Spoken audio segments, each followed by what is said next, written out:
మేరుపర్వత శిఖరం మీద అష్టదిక్పాలకులు నివసించే నగరాలు ఉన్నాయి. 8 దిక్కులని కదా, ఈ 8 దిక్కులని పరిపాలించే వాళ్ళు ఉన్నారు.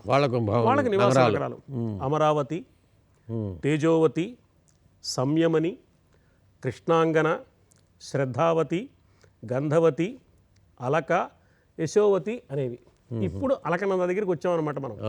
ఇంద్రుడు, అగ్ని, యముడు, వరుణుడు, వాయువు, కుబేరుడు, ఈశానుడు, అష్టదిక్పాలకులు 8 దిక్కులకి ఉన్నారు కదా ప్రసిద్ధంగా. మేరుపర్వత శిఖరం మీద ఒక నగరం ఉందండి. దీన్ని బ్రహ్మపురం లేక బ్రహ్మ సదనం అన్నారు. అంటే సృష్టికి అక్కడి నుంచి మూలం అనమాట. ఇక్కడ శ్రీ మహావిష్ణువు ఏం చేశాడంటే త్రివిక్రమ రూపాన్ని ధరించినట్టు భాగవతంలో ఉంది కదా, వామనుడుగా వచ్చి చెప్పారు కదా ముల్లోకాలు ఆక్రమించాడని. ఈ త్రివిక్రమాకారాన్ని ధరించినప్పుడు ఆ స్వామి కాలి బొటనవేలు పైదాకా వెళ్ళి అక్కడ తగిలిందిట. ఈ బొటనవేలు తగిలేటప్పటికీ అక్కడ బ్రహ్మాండం బద్దలైంది. అక్కడ బ్రహ్మపురం ఏర్పాటైంది.